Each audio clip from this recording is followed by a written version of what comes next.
stop in the middle. I don't know. All right, well. Okay, so that was a high bar set, but thank you very much, Dr. Schatz.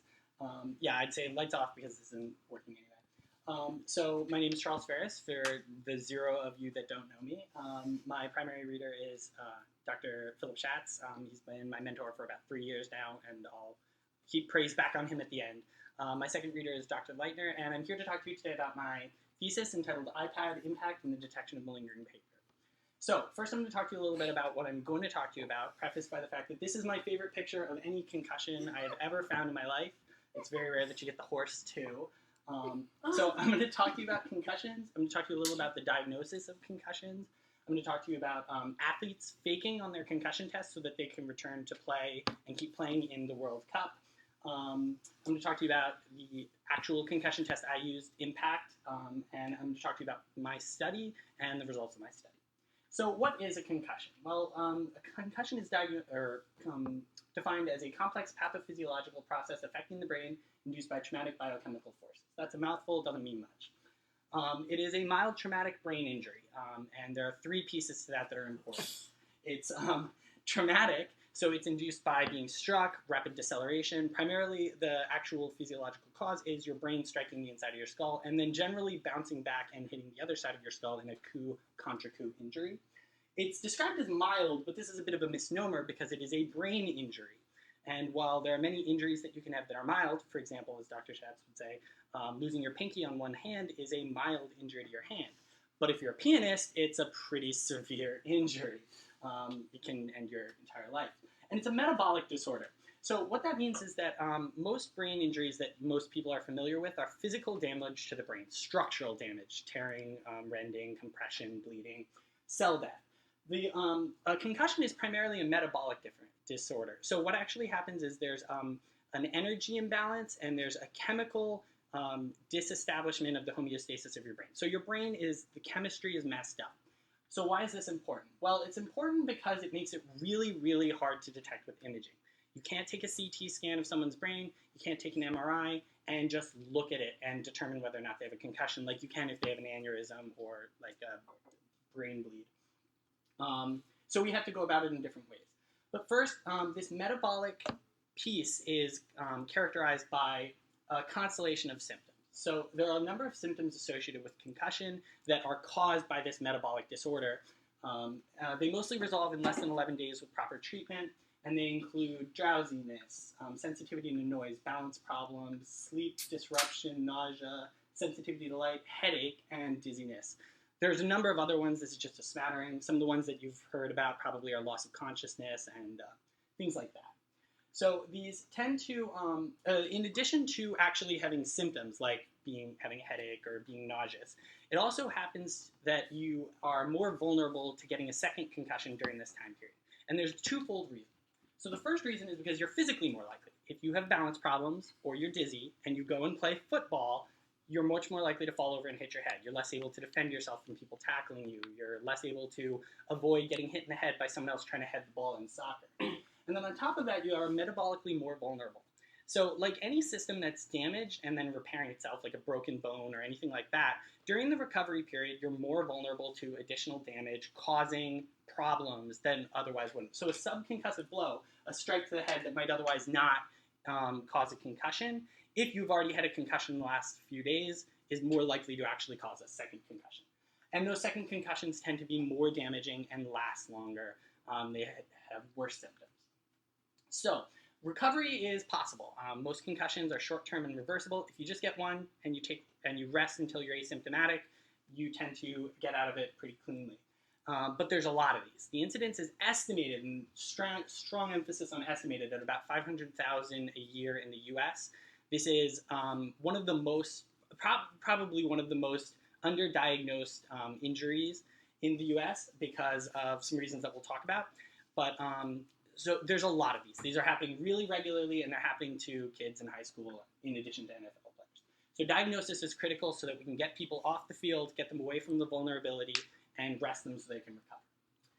So how does diagnosing concussions work? Well, early on, it was done through self-report. So you'd get hit in the head, you would go and see a neurologist, and you'd say to them, I have a headache, or I'm dizzy every time I work out. I feel like I'm going to throw up. and they tell you to go home and rest, and 6 to 11 days later, you feel better, you go back to playing. The problem is that athletes don't want to take time out. They hide symptoms. So a recent NFL poll showed that 56% of NFL athletes were willing to hide symptoms expressly for the purpose of continuing to play. They admitted this. Additionally, in high school football, a survey found that 40% of high school football players, so these are kids, had hidden symptoms either because they wanted to continue playing or because they didn't know who to report to. So this happens. And just as an example, like the World Cup example, of how far athletes are willing to go in terms of playing through injury, this is Brett Favre. In 2000, he's a quarterback, for those that don't know. For those that really don't know, quarterbacks throw the ball a lot. He broke his thumb on his throwing hand in 2003 and played through the majority of the rest of the season with a broken thumb on his throwing hand as a quarterback. This is Walt Garrison. In 1970, during a playoff game, he was hit. He broke 3 ribs. He had to be carried off the field in a stretcher. He then later returned to the game and rushed for over 100 yards in that game. So athletes are tough guys. They're willing to play through a lot of injury, and they're willing to hide stuff to keep playing. The way that we get at this is through these new neuropsychological tests. And what they do is they monitor cognitive performance, and they're targeted at the areas that are commonly reduced during a concussion. So like memory, reaction time, processing speed, things like that. They're more objective because you can't just say, oh, my processing speed is totally fine, I should go back and play football. You have to actually, for example, with this one, you have to actually connect the dots alternating between letters. So 1A, 2B, 3C, and you try to do it as quickly as possible. And these tests operate through a baseline post-injury paradigm. So I'll talk about this a little bit more later, but basically what that means is before the season starts, you come in, you take the test, you get a score, then when you're hit and you think you have a concussion or your trainer thinks you have a concussion, you come back and they tell you and you take the test again, and if your score drops or gets worse, you have a concussion. So that's basically how they work. They've been supplanted recently by modern computerized tests. So computerized tests are better in a number of ways. One, they have greater accuracy on reaction time because you don't have a person actually holding a stopwatch and saying, go, and stop. And you don't have to factor in that person's reaction time in activating the stopwatch. They also rapidly score themselves for the most part. So many tests, if you're doing paper tests and you have 5 or 6 batteries, you have to go through and add up the numbers, generally run them through some sort of formula before you actually get a response. Most of these computerized tests will actually just immediately tell you. They also integrate to database as well, so it's easier to get first and second time results very rapidly, and it makes it more resistant to losing data, though it happens. They also have randomized versions. So if you have a pencil and paper test, you can generally print out 20, maybe 30 different versions of it. But these can randomize themselves in ways that they can have thousands of different variations. So the baseline retest paradigm. So the way this works is, I talked about it a little bit before, but basically the athlete comes in before the season starts and they get a score. So this guy got an 80 on his fake concussion test. Then they get hit in the head, really hard sometimes, and they get concussions. They come in and they get a second score, and it looks something like this. So they get a 30. So that's a huge difference. This guy clearly has a concussion. So the doctor says, go home, rest for 5 or 6 days, come back, we'll test you again. He comes back and tests you again, and he's back up to 60. So he's feeling better, but he's not fully recovered yet. They say, go home, 5 more days, come back, we'll test you again. Then finally he comes back about 10 to 11 days later, and he is back up to his full score, and they return him to play. The problem with this is that athletes don't want to take time off. They want to keep playing, and they're willing to do complicated things to get there. So we see a more sophisticated form of malingering, which means doing badly on your test, than just saying, I feel fine, I should get to play. And what they do is they try to do really badly on the baseline. So that same guy as before the season starts, he comes in and he only gets a 50 on his test because maybe he intentionally answers some questions wrong, he's slow in his reaction time stuff, he's just intentionally doing badly on the test. So he gets that same injury and he's still concussed because that was a really bad one. It shattered his helmet. And he's doing poorly, so they say, all right, come back in 5 days. So he comes back in 5 days, and now he's back up to the 60 from before, which is not full recovery, but it's good enough that the trainers say, yeah, you're above your baseline, you're clear, go on, you can go back to playing, even though he's not fully recovered. And there's evidence that athletes do this. In a 2011 interview, Peyton Manning explicitly described this process, and there are numerous verbal reports of individuals, athletes, saying that they do this. So the question, so the test that I'm looking at is ImPACT. This is one of those modern computerized neuropsychological tests. It stands for Immediate Post-Concussion Assessment and Cognitive Testing. It's a battery of tests. It has two versions in the past, desktop and online. So desktop is hosted entirely on your computer. Online is hosted online through a Java applet. And it's got 6 modules that make up the actual cognitive test plus a symptom scale, which is great if people are being honest, like kids or athletes who were worried about damaging their brain. They include word, design, memory, symbol, and color match, X's and O's, and 3 letters. We'll mostly talk about the word and design, memory, X's and O's, and 3 to 4 letters. So the psychometric properties of ImPACT have been shown to be very strong. It's got very good resistance to practice effects. It's got good test-retest reliability, and it has very high sensitivity and specificity. So for those that don't know, sensitivity on a concussion test is how good your test is at telling someone they have a concussion when they have a concussion. And the desktop and online version show 82 and 91%. That's a very high detection rate, especially in medical diagnostics. That's like extremely good. The specificity is saying you don't have a concussion when you don't actually have a concussion, and those rates are a little different, 89 and 69. So it's a very, very good test, the desktop and online version. So the question is, can athletes actually drop their baseline on ImPACT? Can they malinger? And the answer is no, they actually can't very well. 2 major studies have looked at malingering on this test. One found that only 11% of individuals were able to intentionally drop their score a significant amount and still fool the test. So 89% of people were caught. There's another test that found that 60 to 80% of malingering individuals were caught, but it wasn't looking specifically at whether or not people were dropping their scores. So it's quite possible that the number is even higher, but it's diluted by the fact that some people were providing true effort or not dropping their score enough to make a difference. So I'm going to be looking at the iPad version of ImPACT, which is in the beta testing phase. It's not been released yet, and it's a new version. So you might ask, why would you bother with an iPad version? Well, it's very portable. It's easy to get around. It has standardized hardware, which is good because if you don't have standardized hardware on your concussion testing computers, so if you're in a poor income district, for example, and you take your test on a bad computer and then you get hit and you go to like a neuropsychologist office and you have a much better computer, you see better reaction times just because the hardware is better. So it's a standardized piece of hardware.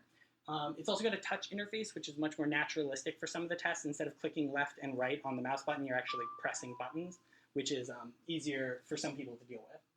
And it's an integrated accelerometer, which allows for balance tests to be performed right on the iPad during the test. So my hypothesis for the study was that there will be a difference in malingering detection between iPad ImPACT and 3 other effort tests. This might seem a little bit obvious, but what we were really getting at is what the classification rates were like. So how good at catching malingering were those tests? This is my first effort test. It's the false symptom scale, and what it is it's simply exactly what you see, a list of 5 symptoms, and then a response rate of how often does this happen, never, almost always. And the 5 symptoms are complete deafness, seeing only in black and white, losing your voice for more than a minute, loss of feeling in both arms, and difficulty swallowing due to a lump in your throat. So the thing that's important about these is these are not concussion symptoms. If you get a concussion, you will not have these symptoms. And it's very good at catching people who are malingering in that there are no false positives on this test. So if you are actually trying to take the test as well as possible, you might say, I have a really bad headache, or I have really bad nausea. But you're not going to say, man, I really can't feel either of my arms. Whereas someone who's malingering and trying to exaggerate their symptoms might be caught by this test. The problem is that it's very easy to learn how to beat. If you know that it's existent in some form, you can just malinger on all of the symptoms, or you could even just choose 3 or 4 common symptoms like headache, nausea, and dizziness and say, these ones are really bad. My second test is the choice reaction time, or traffic light. It's a pretty simple test. It shows you a traffic light, and then it lights up either green, yellow, or red. If it's green, you press go. If it's yellow, you don't do anything. You just wait. And if it's red, you press stop. So it measures how quickly you can react, as long as people remember that yellow does not mean to press go really quickly as hard as you can, like in real life. Unfortunately, reaction times have been well established as an effort measure in the past. There's a fair amount of data that shows that reaction times are pretty good at catching Unfortunately, I lost 6 cases of data. We've identified, as best as we can tell, what probably happened, and it's unlikely that it'll ever occur again. It had to do with updating the version and a rollover, eliminating cases that were included. So this is important to keep in mind as we go on, that there are 6 missing cases separate, and they're not even from groups. So as we talk about reaction time data, take it with a grain of salt. My third effort test is the sway balance test. It's another test, so balance is another test that's been well established as an effort measure. And the way it works is that the iPad has an accelerometer, and you stand holding it you hold either an iPhone or an iPad to your chest, and then you close your eyes and you balance for about 15 seconds. On the first test, you stand with your feet right next to each other, real close. On the second one, you move them so that the one is in front of the other, and then you reverse them, and then you balance on one foot. So there's 5 tests, 15 seconds, with your eyes closed. It turns out it's pretty hard to balance on one foot with your eyes closed, with your hands on your chest. So Dr. Leitner and Dr. Conroy probably can pretty well. And the reason that it's an interesting test is because full body malingering is theoretically something that would be very difficult to do. And the reason for that is because when we go about our lives every day, we're constantly trying to keep our balance. There's almost no situation that you can even imagine where you would intentionally try to lose your balance. It just doesn't really happen. So people are much more practiced at staying balanced than losing their balance just a little bit but not falling over. So theoretically, it could catch people who are trying to malinger. So for my study, I had 60 participants drawn from the St. Joseph's University Curriculum Enhancement Program. So these are undergraduate psychology, or undergraduate students that are taking a first or second level psychology class. They were randomly assigned into one of 3 groups. My groups were true effort, which is people trying to do their best on the test. They're giving their whole and reading the instructions as well as possible. Coached malingerers. So coached malingerers were brought in, consented, and then the baseline retest paradigm and athletes malingering were explained to them using a script. And then they were told they were trying to be one of those athletes but trying to drop their score. But the test could catch them. So they were instructed to avoid certain things that the test was very good at catching, like taking a very long time to respond to things or not responding at all. The United malingerers were the same as the coached malingerers, except they weren't given that last piece of advice. So they were told, baseline retest, athletes, you're trying to be an athlete, dropping your score. The battery of tests was administered on the propped table position. So it was about 45 degrees in this order: false symptom scale, impact, trace reaction time, and sway balance, for a total cognitive testing time of about 40 minutes. They were administered in this order without counterbalancing because the false symptom scale is embedded in another symptom scale so that people aren't just like 5 symptoms, these are clearly fake. They were sprinkled in. So you might have like headache, nausea, dizziness, complete loss of feeling in both arms, sensitivity to light, sensitivity to noise, can't swallow because of lump in throat. And because the impact also includes a symptom scale, the false symptom scale needed to happen first to maintain the illusion. Our demographics broke down pretty normal for a psychology program, with about 70% females, 30% males. Our mean age was about 19 and a half, all college-age students, and we saw no group differences between on demographic variables. So even though we had a lot more women than men, they broke pretty evenly across the 3 groups. We then calculated our effort variables. So the impact effort composite score is 6 subscores, 4 letters total correct, 2 trials of design memory, 2 trials of word memory, and X's and O's incorrect. And I'll show you them in a second. The choice reaction time is 2 subscales, average reaction time, and the number that you actually got correct. Sway balance had an average composite score over the 5 trials that just came out as one continuous variable. And our false symptom scale was not used as a continuous variable because it's a categorical variable. If you get at least 1 point on the false symptom scale, you're malingering because they're all fake symptoms. So these are what they look like. We found group differences on all DVs using MANOVA, multivariate analysis of variance. We found extremely high levels of significance on all of our variables except for sway balance. And I'll talk about that a little bit later, why that might be. But this is really, really good. So there were group differences on all of our variables. And these are what the means look like. So this is these are the mean scores on the actual tests. And what you're going to look for here is, here's our true effort group. So these are the people doing the best. These are coach malingerer. They're people doing the second best. And these are the naive malingers. They're doing the worst. And what you'd expect to see is a progression of good, medium, bad. And we did see that on every single variable except for 1. So this is the number of incorrect clicks on this test. And you see 0, 2.7, 9. This is the learning percentage on a trial of word memory, and you see 93%, 65%, 36%. And this happens with all of our variables. We got really, really good, clean data in this regard. And the only one that didn't show this was reaction time, which still showed a very, very clear difference between the true effort and the two malingering groups. They were about even. So then we established cut points using these means. And the cut points were basically how badly you had to do to get an invalid base time. And I'll show you them in a second. They generated invalidity flags, which we then used as categorical variables. I already talked about this, the 6 and the 2. So these were made up of sub-numbers. And then we ran a series of 2x3 chi-square tests of independence to look for categorization rates. So these are what the cut points look like. So for example, on reaction time, if you got if you got less than 9 of them correct, so if you kept saying stop meant go, or you kept pressing buttons during the yellow one, you would be invalid. On the false symptom scale, if you had any points on it at all, you were invalid. On the sway balance, if you had a score less than 74. So these are our cut points. And these are what our chi-squares look like. So our sway balance showed pretty mediocre classification rate. It was not significantly better than chance. It didn't reach the 0.05 level. But it caught a good number of the true effort, and there are some reasons that it might have not worked out that I'll talk about a little bit later. The false symptom scale did significantly better than chance. It caught about 63% of the people, or it correctly classified about 63% of the people. It correctly classified everyone who was trying their hardest into the correct group, but it had a lot of trouble with the naive and coached malingerers. And this is what you would expect because there was only one variable. So because it's a categorical variable with only 1 degree of freedom, or with only 1 point of variance, you'd expect that it wouldn't be very good at distinguishing these two groups. It would just be good at distinguishing between true effort and naive. And it was highly significant at the 0.002 level, even with that limitation. Our reaction time test did very well, correctly classifying 87% of the cases at the less than 0.001 level. It got all of the people in true effort and 4 out of 5 in each of the other groups. So it was doing a lot better at distinguishing between the groups because it was made up of 2 subscores. So someone could have, both invalid, 1 invalid, or both valid. ImPACT, however, blew us out of the water. This is really way better than we expected. It correctly classified 98% of the cases at the below 0.001 level.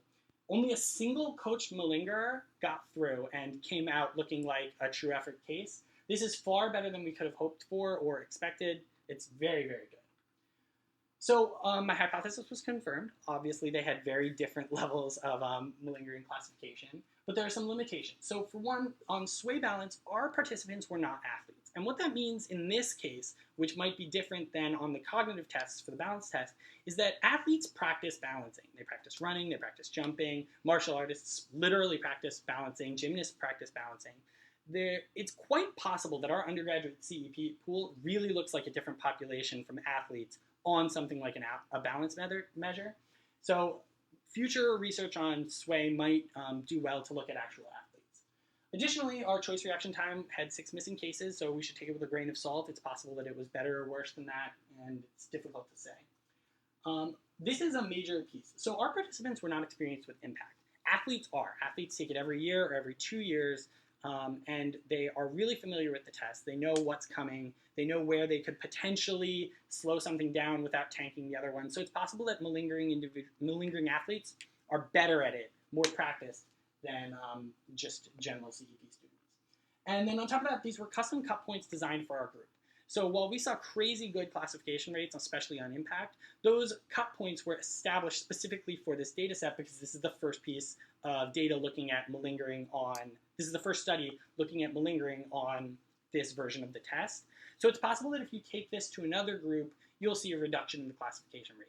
That said, a reduction of a 98% classification rate is still going to be a very good classification rate. This data is really good. It seems to add to the literature of ImPACT being a very psychometrically sound test. And at this point, we recommended that no other effort tests were included in the measure. I'd like to thank a couple of people. So Dr. Schatz, I obviously would not be here without you. He told the story.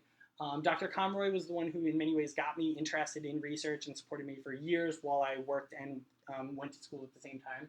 Doctors Leitner, Garrigan, Skolnick, Becker, and Shi were instrumental in my learning at St. Joseph's University, and I really can't imagine being as good of a scientist as I am without these 5 individuals. I'd also like to thank the other professors whose only crime was I didn't get to know them better, because every single one I talked to was wonderful.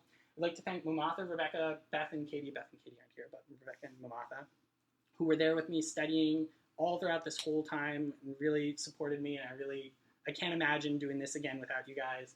I'd like to thank the class. I feel bad for all of the other future psych graduation classes like Emily's who don't get to be in our cohort. It feels almost unfair to them. I'd like to thank my girlfriend who put up with me during this madness, my family and my friends for coming out, and I would be completely remiss if I didn't thank Shat's Lab explicitly. Dr. Schatz again, Tim, Emily, Stacy, and Vincenzo, who's not here. I really just can't imagine a better group of people to do this with, and I hope to stay in touch. Does anyone have any questions about the research?